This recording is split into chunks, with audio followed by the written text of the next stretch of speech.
آمنين محلقين رؤوسكم ومقصرين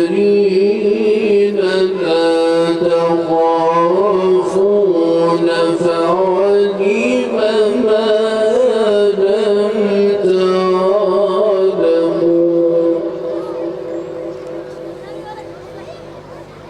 فعلم ما لم تعلموا فجعل من دون ذلك فتحا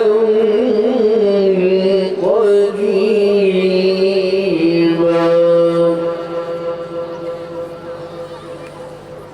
هو الذي أرسل رسوله بالهدى ودين الحق ليظهره على الدين كله وكفى بالله شهيدا.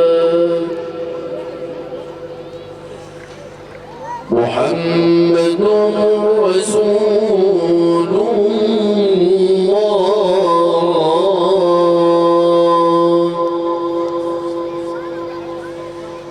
محمد رسول الله والذين معه أشداء على الكفار رحماء بينهم تراهم ركعا سجدا يبتغون فضلا من الله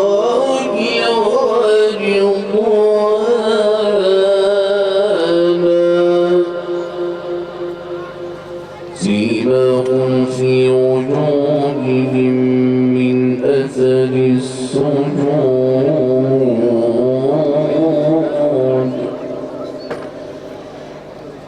ذلك مثلهم في التوراة ومثلهم في الإنجيل كزرع أخرج شطأه فآزره فاستغلظ فاستوى على سوقه. الله أكبر لا إله إلا الله.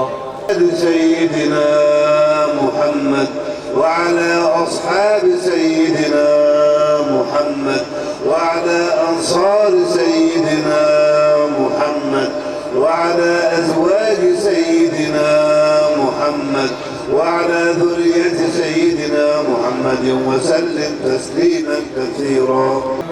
وسلم تسليما كثيرا. الله أكبر الله أكبر الله أكبر لا إله إلا الله. الله أكبر الله أكبر ولله الحمد. الله أكبر كبيرا والحمد لله كثيرا وسبحان الله بكرة وأصيلا. لا إله إلا الله وحده صدق وعده ونصر عبده وأعز جنده وهزم الأحزاب وحده. لا إله إلا الله ولا نعبد إلا إياه مخلصين له الدين ولو كره الكافرون. اللهم صل على سيدنا محمد وعلى آل سيدنا محمد وعلى وعلى أصحاب سيدنا محمد وعلى أنصار سيدنا محمد وعلى أزواج سيدنا محمد وعلى ذرية سيدنا محمد وسلم تسليما كثيرا. الطفل سامي محمد يوسف، الطفل سامي محمد يوسف، الطفل يوسف محمد سامي. لو سمحت تعالى عند المنصة اللي احنا قاعدين بنقرأ دلوقتي، تعالى عندنا أو شوف الكاميرا وفعلها فيها. الطفل يوسف محمد سامي تايه عن إخواته. لو سمحت شايف المنصة فين أو شايف الكاميرا فين، شايفنا قاعدين فين، تعالى احضر عندنا لو سمحت.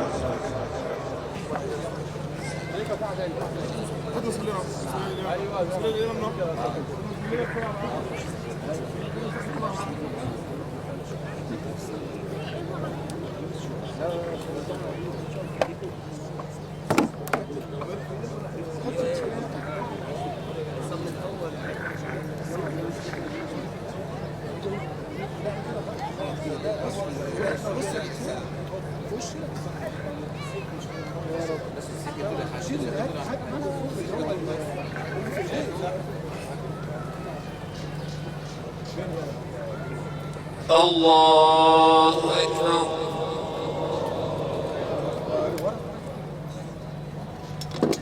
الله أكبر. الله أكبر. الله أكبر. الله أكبر.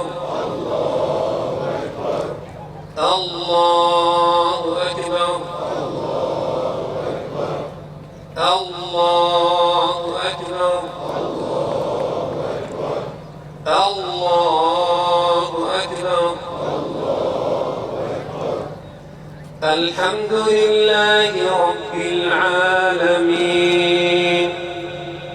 الرحمن الرحيم مالك يوم الدين إياك نعبد وإياك نستعين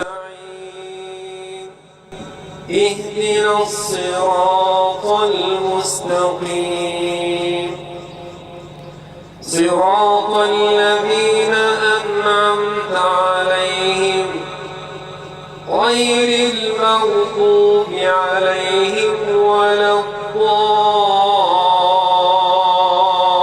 الضالين آمين. قد يفلح من تزكى وذكر اسم ربه فصلى بل تؤثرون الحياة الدنيا والآخرة خير وأبقى إن هذا لفي الصحف الأولى صحف إبراهيم وموسى. الله أكبر.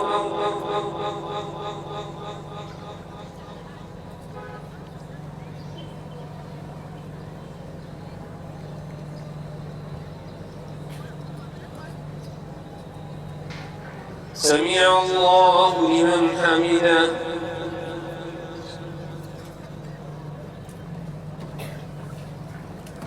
الله أكبر.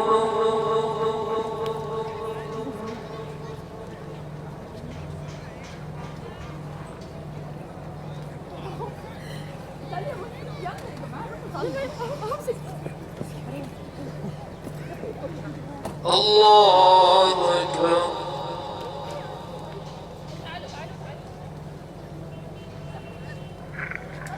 الله أكبر.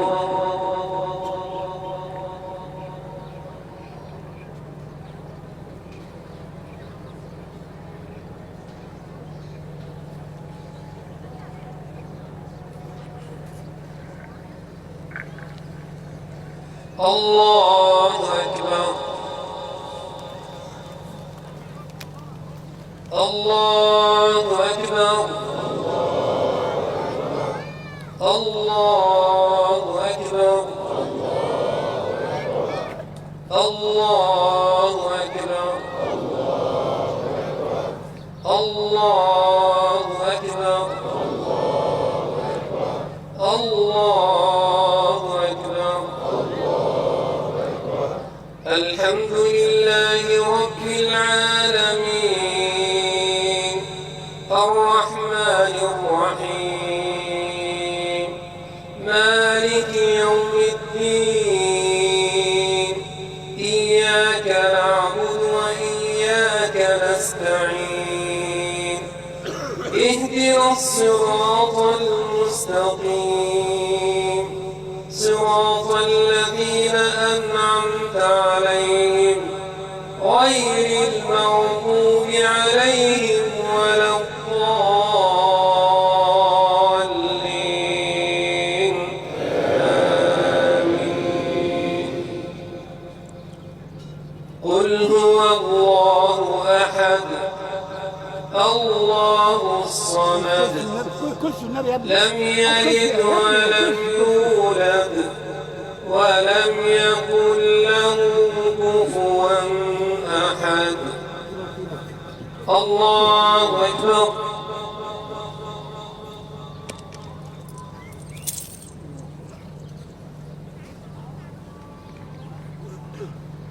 سمع الله لمن حمده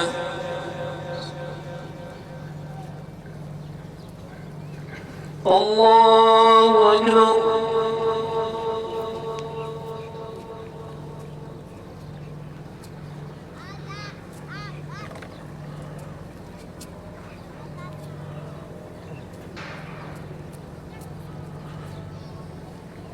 الله أكبر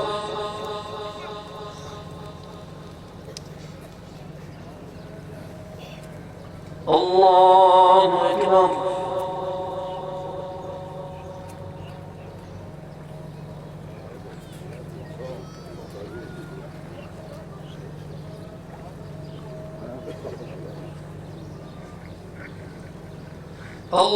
الله أكبر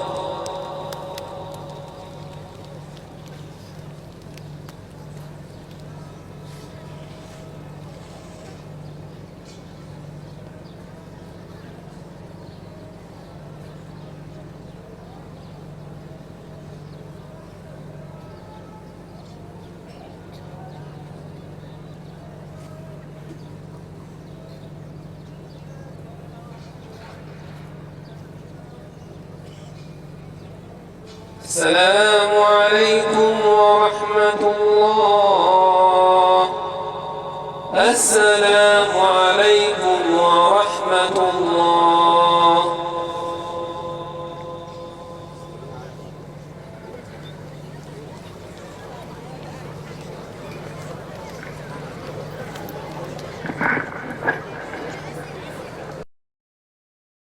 ما طافوا بالبيت العتيق وعظموا الحرمات الله أكبر ما خرجوا إلى منى ووقفوا بعرفات الله أكبر ما باتوا بالمزدلفة وعادوا إلى منى للمبيت ورمي الجمرات الله أكبر ما أراقوا من الدماء وحلقوا الرؤوس تعظيما لفاطر الأرض والسماوات الله أكبر ولله الحمد إن العيد من شعائر الإسلام العظيمة منه نستلهم المعاني الجليلة والقيم الفضيلة منها أن نشكر الله عز وجل على هذه النعمة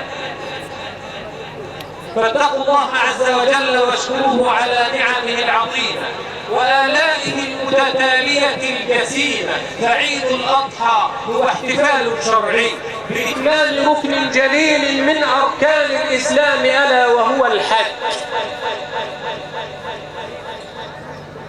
وهو كذلك احتفال بمغفرة الذنوب حيث يغفر الله عز وجل في يوم عرفة للحجاج وغيرهم العيد والعودة إلى الدين.